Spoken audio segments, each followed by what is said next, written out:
Morning, Hannah Rothschild. How are you? Very well, thank you. Good morning, Imogen. How are you? Very well. Welcome to the Great Big Book Club. I just wanted to ask you where are you, what are you doing, and how's your lockdown going? So I'm in rural Buckinghamshire. Mm-hmm. I have been here for 57 days, which is, depends which day you ask me. Some days I say it's great. Some days I'm climbing up the wall. Sometimes I think the word challenging has been used in this household. And are you with your children, or are you? I had my two.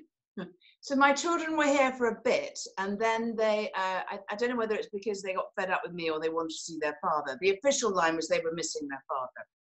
So they went off to see him. And then my boyfriend arrived from foreign climes and has been isolating here for 2 weeks. So he's soon to be released, actually, from the spare bedroom. But back into the community. Back into the community, exactly. So tell me about your fantastic new novel, House of Trelawney. It's done extremely well. Just tell me a bit, why Cornwall? Why don't you just tell me the plot, for people who haven't read it?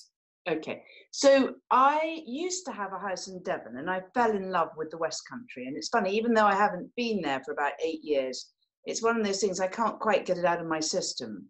So my first book, which is called, the first novel, The Improbability of Love, was also set there.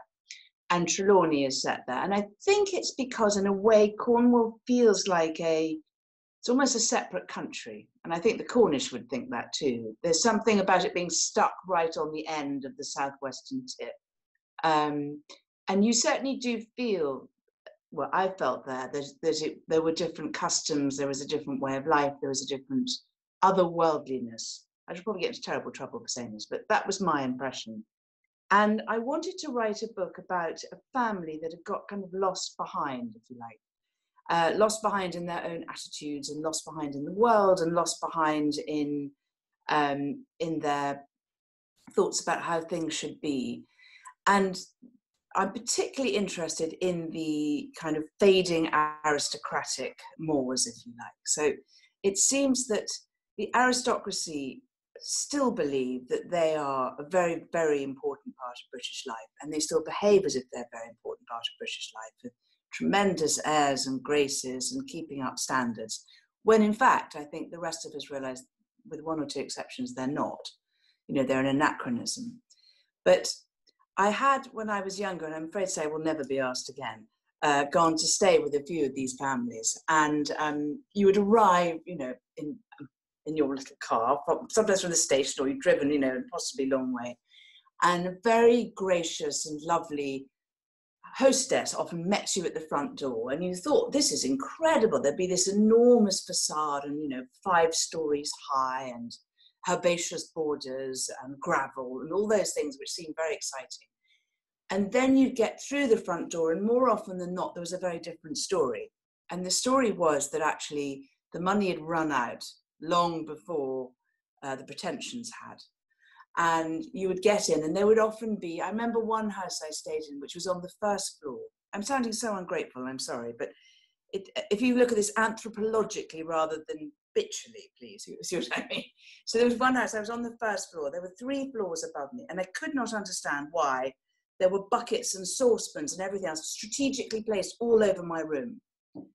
And I thought, this is very peculiar. Maybe it was a kind of installation of some description. I live in London, you know, there's a lot of modern art around, who knows what was going on. And then that night it started to rain, as it very often does in that part of the country. And I realised that this was no art installation, this was practical. The rain was coming from the roof through the 3rd floor, the 2nd floor, and into my bedroom. And it was not just dripping, there was a kind of crescendo of rain. And what had happened, this particular family, I think, just hadn't wanted to accept that that way of life was finished. It probably, by the way, finished after the war.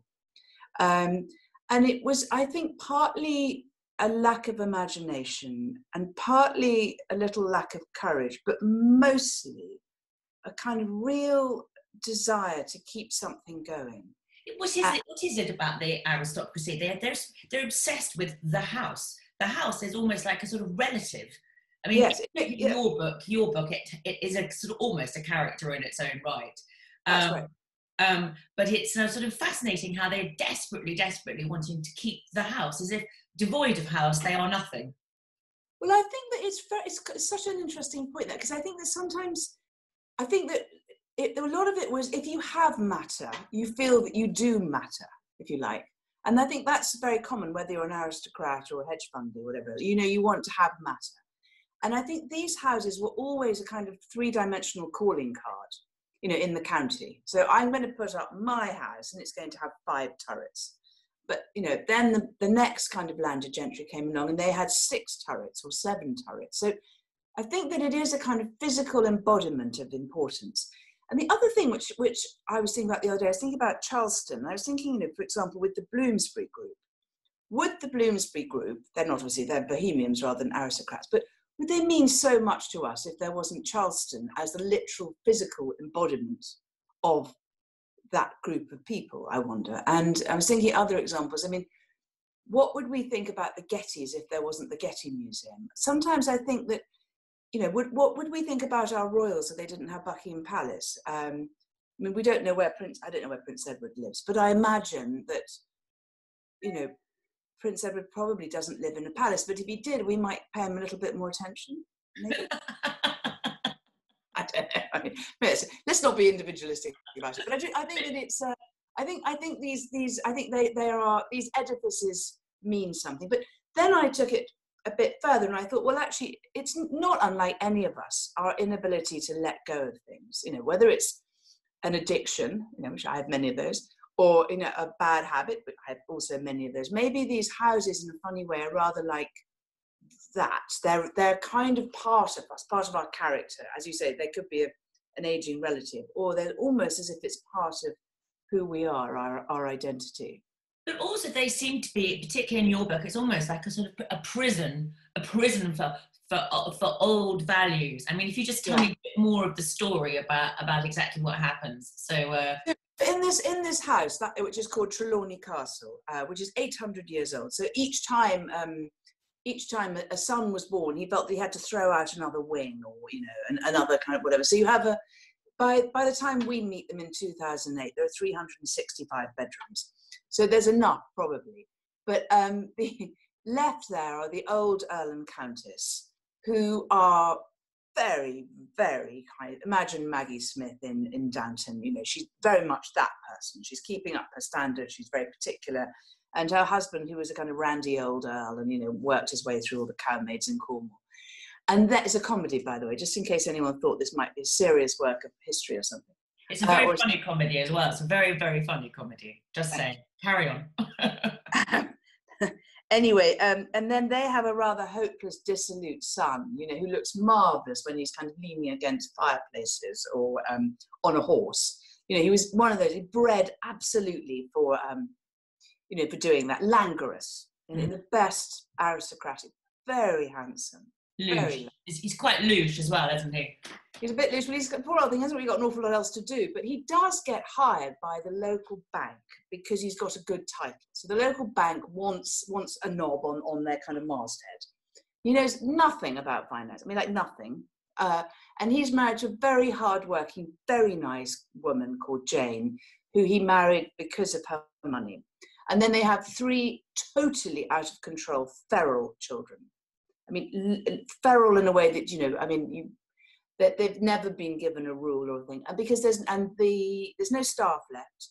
So Jane really is doing everything. And every time a ceiling falls in or a window gets broken, they just close the door and lock it. And so they've gradually, all the houses, even the 365 rooms, it's got smaller and smaller. And they're now really all living in a couple of rooms in the middle of it. Along comes... So Quito decides he's going to bet the ranch on an investment. Yeah, this is the son, by the way. Yes, this is the son. Sorry, yeah. The son, the languorous one. Remember, languorous one. So he, now chairman of the bank, is persuaded to buy a lovely subprime mortgage bundle. Do you remember those? In 2008, and he mortgages the castle. And guess what? 2008 happens, he loses the castle, He has no way of paying the money back, and everything unravels. But at the same time, Quito's first great love, who was a woman called Anastasia, who was a great friend of theirs when they were all at Oxford together, writes to him and Jane, who is also a friend of hers, saying that she's dying of dengue fever. She has a beautiful 18-year-old daughter. There's no one who will have her. Please, could they have her? And before they're even able to say no, this young woman arrives. And she is going to put a bomb into everything that goes on. She's proper trouble, isn't she? Oh, she's trouble. Oh, she's trouble. She's one of those, there's she's also been given very little parental guidance. And her only weapon, though, is incredible beauty. And a very, very strong character. And the combination of those two will be quite interesting. What is interesting, I mean, is in your book, a lot of the men, well, all the men are useless, and all the women are brilliant. And it's like there's one line in it when you talk about how men's brains have been dulled by the patriarchy, because they've always been in charge, and the women are the ones who are more plastic and elastic. I mean, I presume it's right now, this would be a brilliant opportunity for women rather than men. What, because of the COVID crisis? Yes. Yeah. Well, it's interesting. I mean, if you look at the 5 world leaders who have done best in containing this crisis, there's one very strange thing they all have in common. They're all women. So, okay, even in Germany, we all know and love Angela Merkel. And I think the German rates have now gone up to 6,000. But if you take New Zealand or Taiwan or I can't remember where all the other ones are, but Iceland, etc., they've kept them down into the scores. And now, I don't want to say that's because they're good at housekeeping, because that'd be incredibly pejorative and condescending. But clearly, they are good at making decisions quickly in everyone's best interests while running a country, etc. Which is, let's face it, not what we've seen recently over here. Barring having babies and getting ill, but you do feel with those leaders that they've got a very, very good decision-making process going on. So back to your book. Your first novel, Improbability of Love, you took on the art world. Yeah. Here you do the world of banking. I mean, why were you interested in that? Well, the art world I took on because my your background isn't art. Sorry. Your background was art. Well, so my background was art. So I made films about artists for the BBC. I worked in art galleries. I was a trustee of various museums, and then in fact a chair of a museum. So that was one thing. And banking is also something that I have history with. I have form there. So I come from a family of bankers, and quite recently I started working in our family business. And I knew, and I'm terrible to admit this, but there was a book by John Lanchester, which was the most brilliant compendium, which it was a kind of list of all sorts of, sorry, it's not mine. There was a list, so if you have the EBITDA or the IRR or the delta or the alpha, all these kind of strange words that bankers use, I would have to go into meetings with this book by John Lanchester, by the way, and look up, what that meant. And then I went to night school and I started learning more about finance. And for me, the brilliant thing about writing is it's a very good way of exploring something that you don't quite understand, which might be your own emotion, or it might be, for example, in my case, a new career. So it was a very good way. I always find, I don't know if you agree with this, but I find it's a very good way of distilling what you think or what you're learning. Do you use that in your own writing? Yes, a bit, but it's like being a sort of private investigator as well, in a sort of weird way, or doing a sort of giant jigsaw puzzle, taking bits and pieces and putting them all together. Yeah, exactly. It's fascinating. I mean, the world of the aristocracy and banking colliding, it really is the old and the new, and you've got that with all your the American character in the book. Yeah. No, that's exactly. I very much wanted to have that intersection, if you like, between, the past and the future. And I felt that 2008, in a funny way, was that moment. So I did think that it was almost as if the end of the age of deference had finally come, and I think most people lost faith in big institutions in some way as well. So when the aristocracy, by that point, I would say was a fading institution, but nevertheless, it looked so left behind.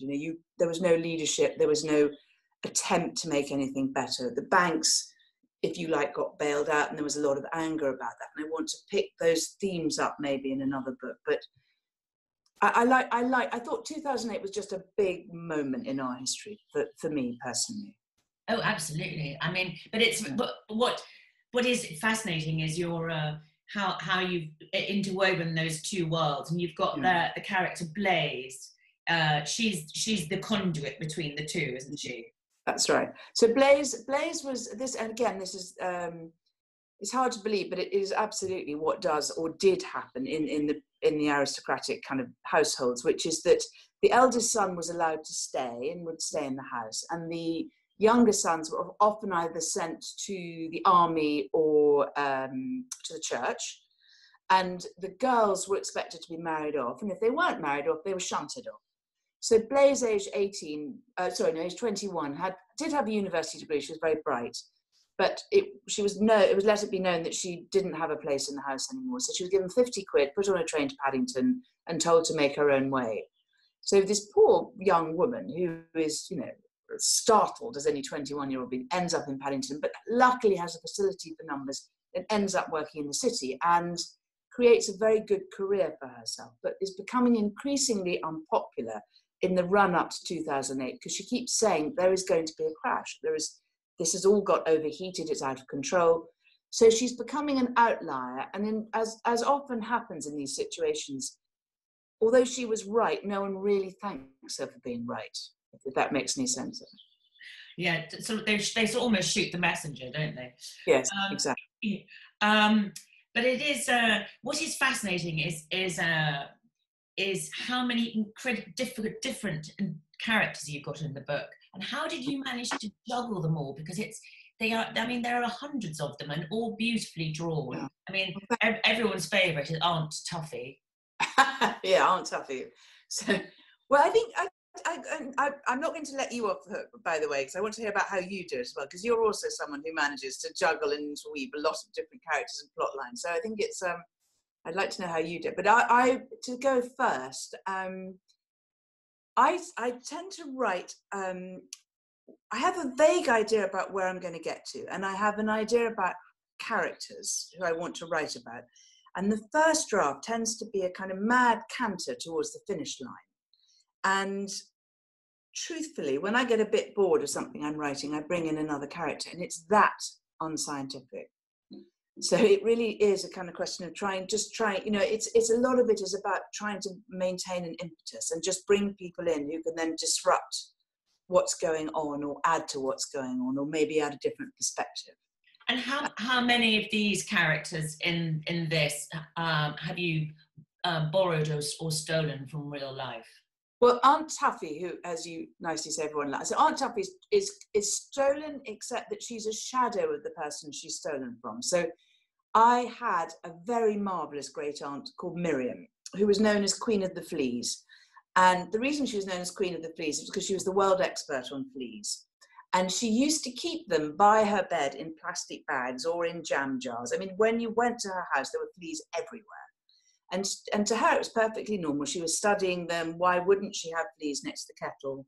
Why wouldn't she have them next to the loo, next to the bed? Because, science and scientific discovery was an ongoing thing. You didn't just go to a lab. You wanted to do it all the time.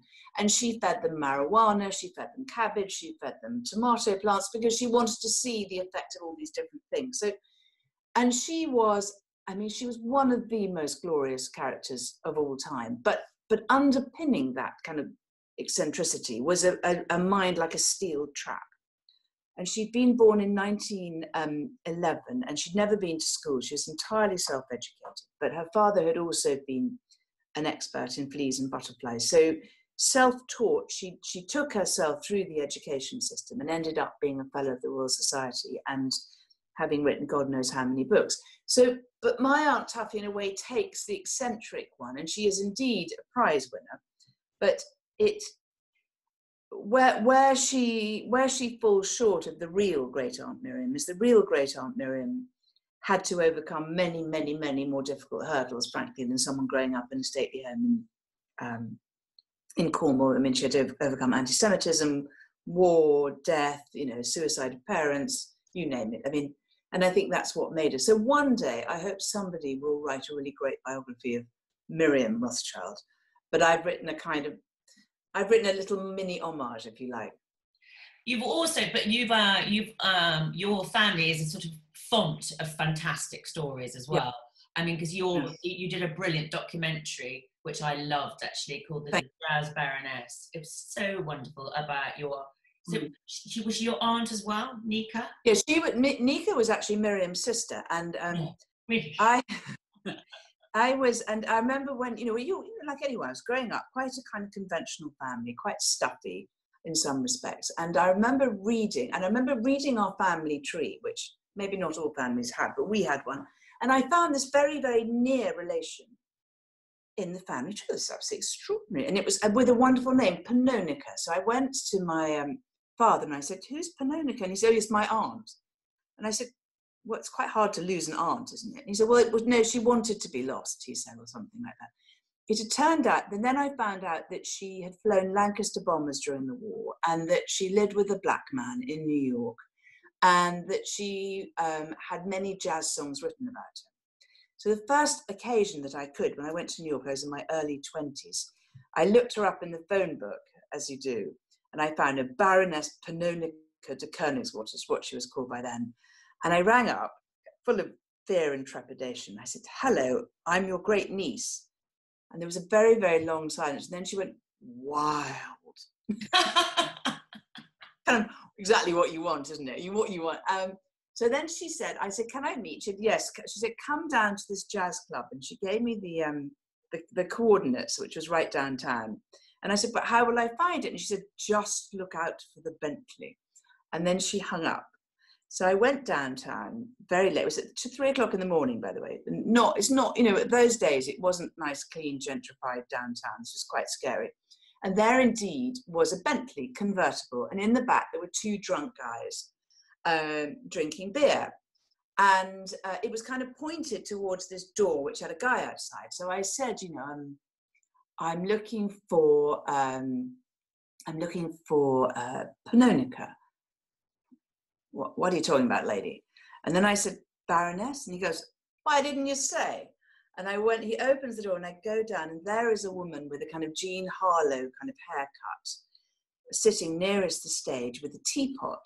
She doesn't even say hello to me. She puts her fingers to her mouth to be quiet because the guy's playing. But she pours me a cup from her teapot and I take a sip and it's vodka. She goes, anyway, when the set, which I now know is called the set, finally ended, she turned to me and she said, "Tell me about yourself." Anyway, and of course I had to make a film about her. I mean, why wouldn't you want to, She's the most glorious character, and she was sort of a jazz queen, wasn't she? I mean, she was friends with all the incredible jazz greats during that period. She had this wonderful thing where she went, stop me if I'm going on too long about her, but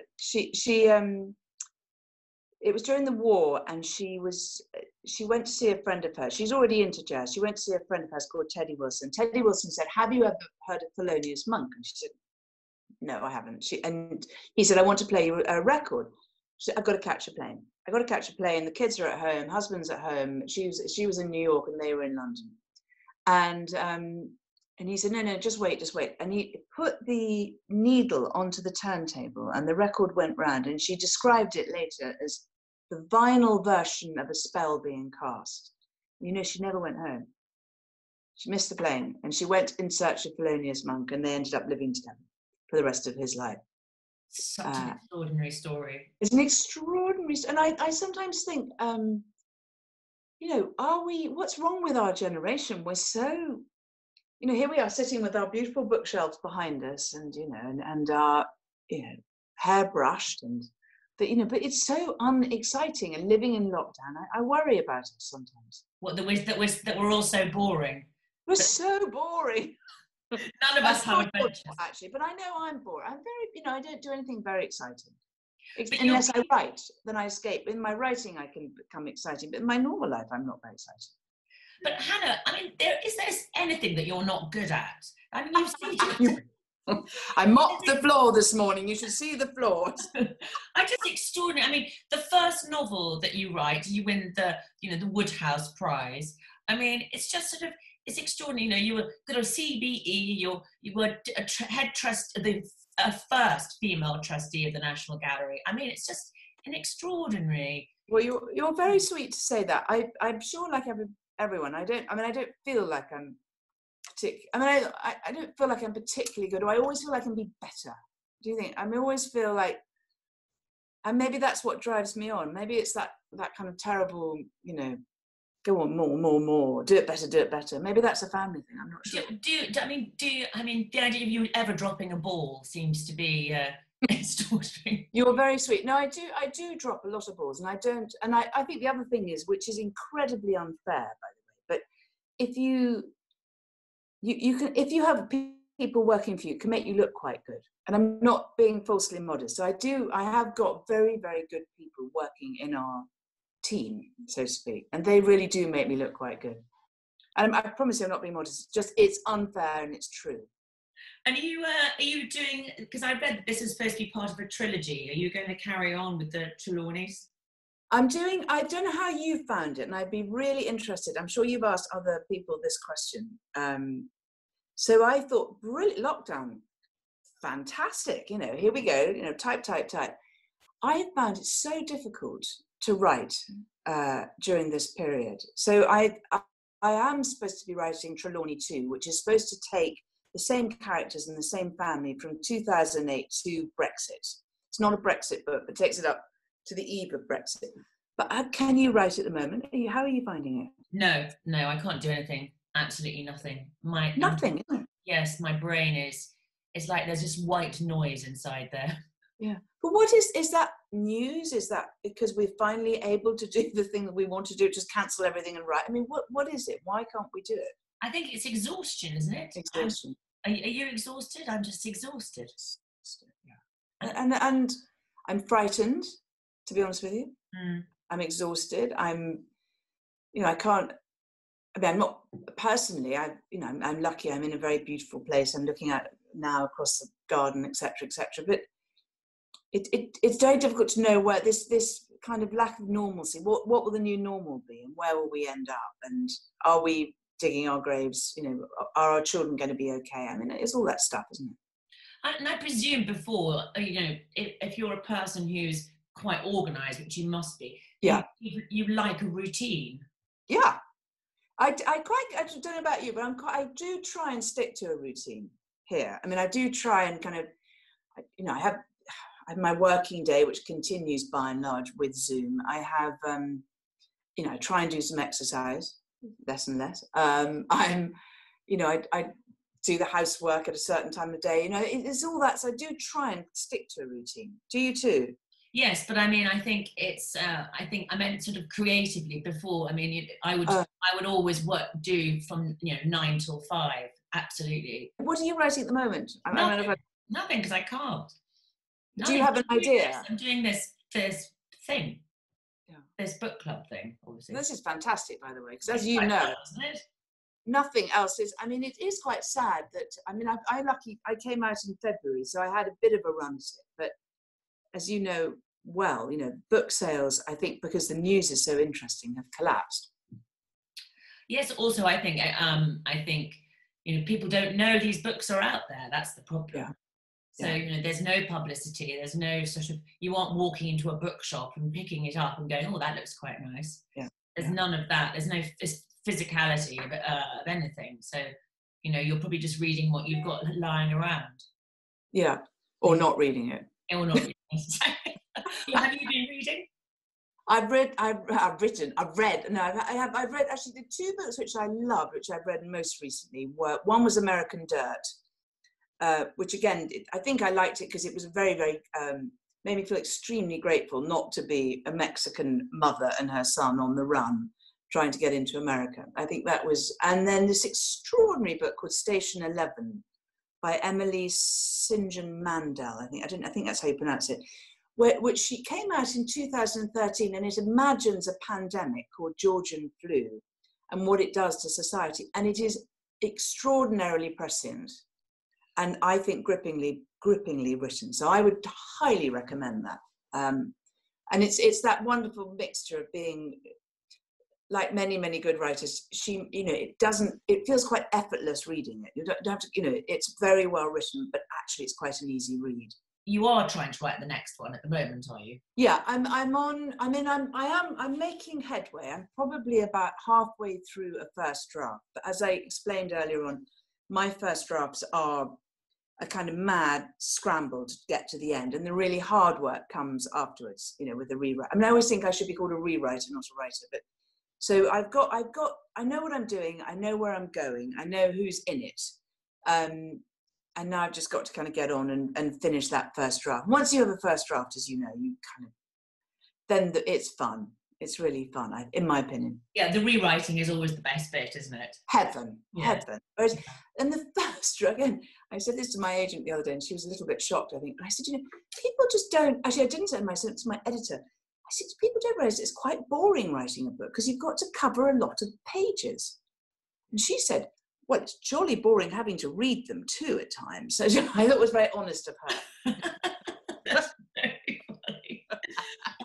Hannah Rothschild, thank you so much for talking to us. You're an absolute star, and good luck with your brilliant book, House of Trelawney. Thank you very much indeed.